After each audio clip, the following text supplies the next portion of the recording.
Now we're joined by political analyst and correspondent for Kiev Post, Jason. Jay, Smart, good evening. Good evening. Good to see you again. Good to see you too. So President Zelensky and Xi had a talk on the phone today. What do we know about that conversation? Well, the most important thing is this. It is the first phone call they've had since the full-scale invasion began. It already shows that there's an interest on the side of Ukraine to open that relationship. Now, remember, this is not something that just happened spontaneously. This is something that has been pushed for by Spain, by Brazil, a number of other countries who have said that it is time for Ukraine to involve the world's second largest economy. And they have become involved. Now, unfortunately, what it does seem like, though, is that as we've seen from the plan that China put forward for peace, it would seem that that plan is not going to be favorable to Ukraine. China has referred to Vladimir Putin even today as being its close friend. And so what's going to come next is not clear, but there is a lot of doubts and skepticism in Kiev as to what are the plans of Beijing. Right. But so what? Because it was, in fact, President Zelensky who was seeking help from China. The same China, the same Xi Jinping who's rather, as he called him, friends with Vladimir Putin, right? Exactly. He referred to them as his friends. Now, I mean, we can't ignore the fact, it's sort of the elephant in the room, right? Is that China is the world's second largest economy. Completely bypass, act like it doesn't exist, is not possible. We have to accept the fact that it is an important country. And I think if you're looking at geopolitics of the situation and you realize what's going on with Taiwan and China right now is incredibly important to what happens further with Ukraine. If there's a conflict between Taiwan and China, they'll completely disrupt the chessboard that we have now of Russia and Ukraine and Europe and the United States supporting Ukraine. So I think realistically, this is something that's wise. We have to be realistic of the fact that talking to China is something that Ukraine has to do. Unfortunately, I think that it's not something that's going to be in the long term beneficial to Ukraine, but to ignore it and to just simply not meet with them does not improve the situation whatsoever.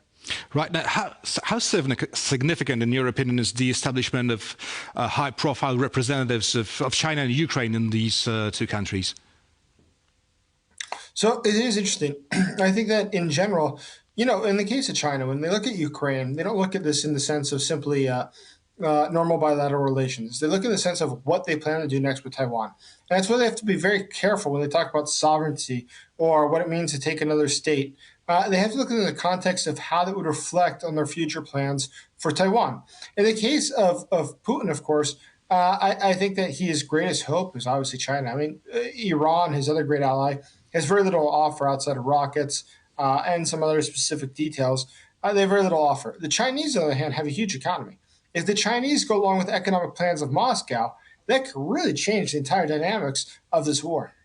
Right. So what wasn't it for China, to be clear here? Is it just about Xi presenting himself as a peacemaker, or is it about the economy, which you mentioned? Which is it? For China, it's always about the economy. And China is always going to have its plans first. I've never seen once in Chinese history where it's put something else than its own self-interest first. So it's either going to be the economy or positioning for their invasion of Taiwan at some point.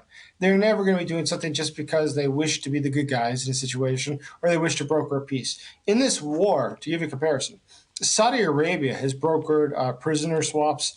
A wide number of countries have engaged in that.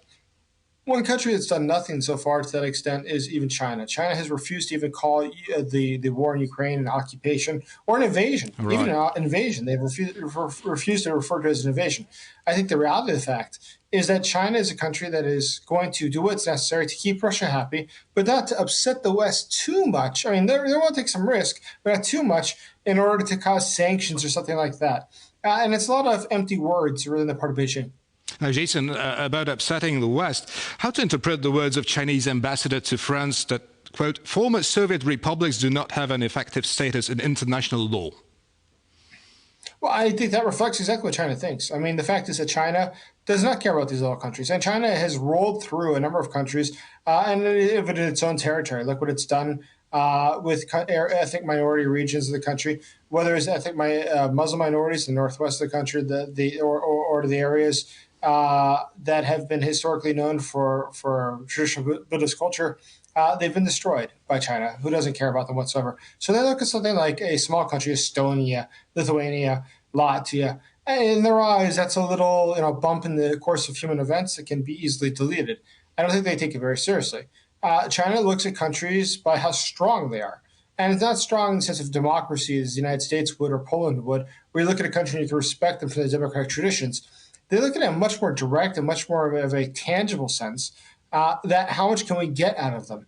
In the case of Russia, there's very little they can really get out of them outside of oil or gas, but they can hope in the future to take more of Russian territory. That's very realistic for the Chinese. But when they talk about the Lithuanians or Latvians or Estonians, what are those countries? I mean, what can they ever hope to provide China that the Chinese would care about? It's much better to appease the Russians in their eyes than it is to hope for some sort of a future deal with these little countries who have a population combined that's less than half of Moscow. Right. As we have still few seconds left, I'd like to ask you about the Ukrainian counteroffensive. Has it begun yet?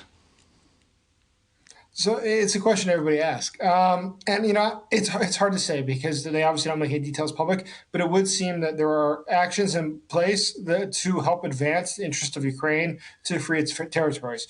I would not say that it is necessarily the counteroffensive, but there is a number of different offensive activities going on at the moment to help free territories in Ukraine. Jason, Jay, Smart political analyst and correspondent for Kiev Post, was our guest today.